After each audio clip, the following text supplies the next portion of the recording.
Do we have a question from this mic here? Sure. I just first like to say thank you for coming here. And my name is Puya. So I'm a student drama, and I come from Iran, not Iraq. Iran, the old name Persia. So I come from a religious family. My family are Muslim, but I was born as a Muslim, but I didn't want to born as a Muslim because, so as a family I born, but still I haven't accepted Islam because of some certain points.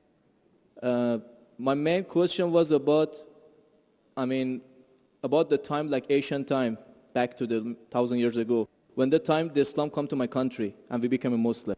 So as I read in the history and those kind of stuff, I found it out that the Arab countries, so they attacked my country and they invade my country and they brought Islam by force without my king accepted. So Persia was an old country and it was the most civilized country from the ancient time until now. We believe a real God, we were worshipping a real God, and our religion was Zartosh. So he was a prophet also. So we believe in good deeds, good thought, good words. So even Cyrus the Great, he was the king of the world, and he was doing a lot of good things. Even some people, they was confused that they called him Masih. He was doing many good things, but he was never said, I'm a prophet, I'm a God. But even though that king, when he attacked the other country, he never killed a civilian, he never raped a woman, and he never made them to change the religion. Even somebody was worshipping a cow, he respect for them, even though he was worshipping a real God. He could make them to worship also same as what he's worshipping.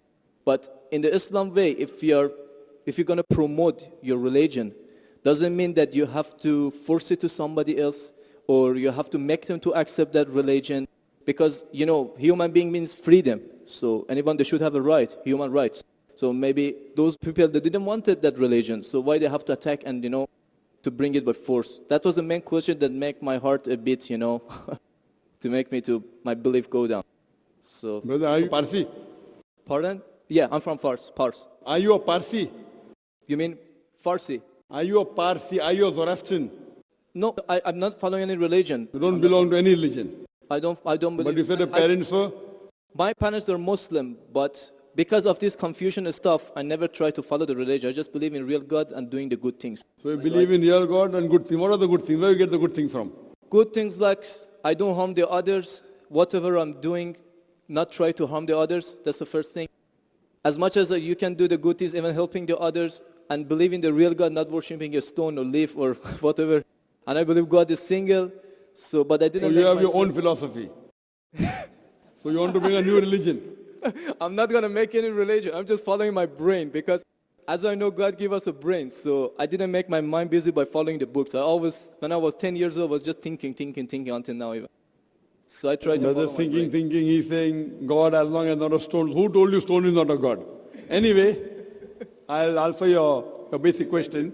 Your basic question is that Muslims came to Persia and they conquered and they forced people to accept Islam. So no one should force at all. I agree with you.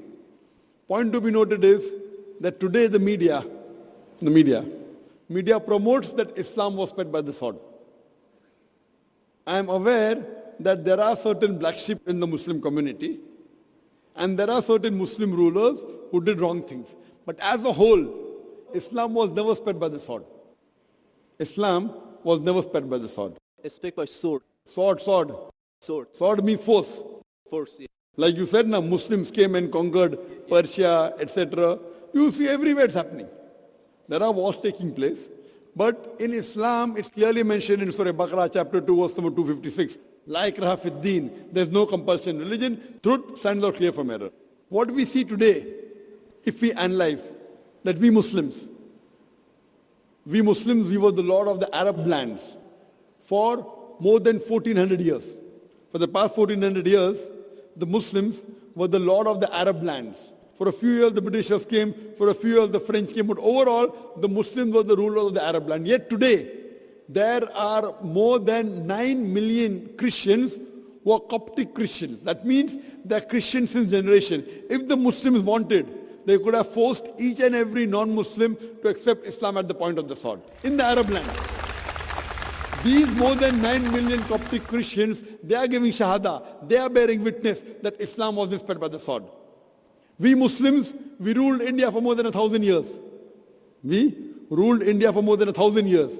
If we wanted, we could have forced every non-Muslim Indian to accept Islam at the point of the sword. Today, more than 80% of the Indians are non-Muslims. These more than 80% non-Muslim Indians, they are giving shahada, they are bearing witness that Islam was inspired by the sword.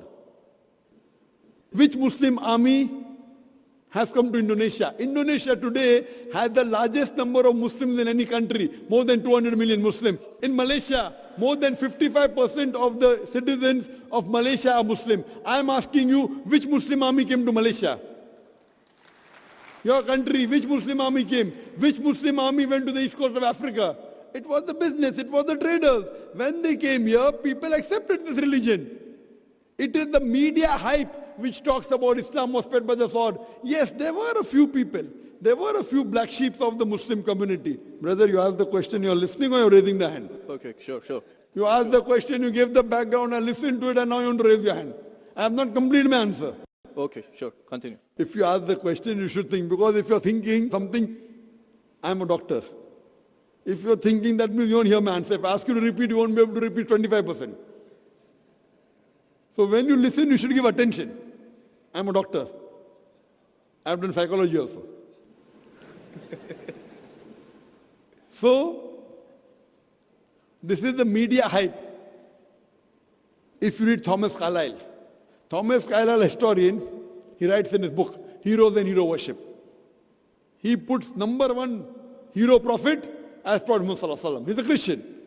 He says, if every new idea originates in one man's head, it dwells alone in the full world. It will do little good if he takes up a sword and propagates it. You have to first get your sword. He's talking about sword of intellect. There was a survey done in the Plain Truth magazine, a survey in the increase of the major world religions in a span of 50 years. In a span of 50 years, from 1934 to 1984. In a span of 50 years, the increase in the major world religion. It came in Reader Digest, Almanac Yearbook, 1984. Number one maximum increase in any religion, it's Islam, 235%. Christianity, only 47%. I am asking you, which war took place between 1934 and 1984, which forced the non-Muslim to accept Islam? Which war? Which war? Today, leave aside the past. Today, the fastest growing religion in America is Islam. The fastest growing religion in Europe is Islam. I am asking you, who's forcing the Americans to accept Islam? Who's forcing the Europeans to accept Islam? You were not there born. Were you present in the past? Arabs came to my land and forced. Where were you present? This is history. Many things in history is false. So that's what? Okay. A very famous historian, Dilese O'Leary, he writes in the book, Islam at the Crossroad, page number 8. He says, history makes it clear that the legend of fanatical Muslims sweeping across the world, forcing Islam at the point of the sword, is the most fantastic, absurd myth that historians ever repeated. Who says that? Dilese O'Leary. History makes it clear that the legend of fanatical Muslims forcing Islam at the point of the sword over conquered races is the most fantastic, absurd myth that historians ever repeated. This is just in the media today. Muslim terrorist. I am asking you, did any Muslim attack you in this country? No, never. But the media says Muslims are terrorists. Yeah, media is just nonsense. Yes, same way your history is also nonsense. When media is nonsense, the history is also nonsense. Some is correct, some is wrong. That's the reason, if you hear the answer, I would like to end my answer with the quotation of Dr. Adam Pearson. Dr. Adam Pearson says that people who worry that one day nuclear weaponry will fall in the hands of the Arabs, they fail to realize that the Islamic bomb has already been dropped. The bomb of peace. It fell the day Prophet Muhammad, peace be upon him, was born. Good. Thank you, doctor, for your answer. But the point is, I didn't get the right answer because that's not media. That's history. And history is not something that can be written the false way. Because if it be written in a false way, it can be changed. But that was the true history in all over the world and is written every Brother, did you places. hear my quotation of Deleuze O'Leary? Can you repeat it? Repeat what? Repeat Deleuze O'Leary's quotation. I said it twice, not once, twice. Most of my answer was once. I said twice. Now repeat it. Repeatedly 50%. So what's the point of repeating that word? I want to know whether it went into your head or not. No, because that's what is in my head is, that is the history first thing. I am asking you, can you repeat the statement, the answer which I gave earlier? If you cannot repeat, that means it's useless me repeating the answer. You're not listening to me. You're thinking something. No, I'm listening to you. You're Can saying you repeat? that is made, that is can false, you that's the history. repeat the statement of Deleuze O'Leary, a very famous historian? No, I can't. I'm saying it for third time. Listen to it and go behind the queue. Deleuze O'Leary says that history makes it clear the legend of fanatical Muslims forcing Islam at the point of the sword over conquered races is the most fantastic, absurd myth that historians have ever repeated. Deleuze O'Leary says history has been telling falsehood, and you're saying history, I believe in history. Deleuze O'Leary is saying that what history says that Muslims are forcing Islam at the point of the sword is the most fantastic myth that historians have repeated. So you have got influenced by the myth. So now think it's a myth and forget it and believe in the fact. The fact is you read the Quran and inshallah I want you to revert to Islam. Revert back to the religion of your parents, inshallah. Okay. Okay, thank you. Thank you.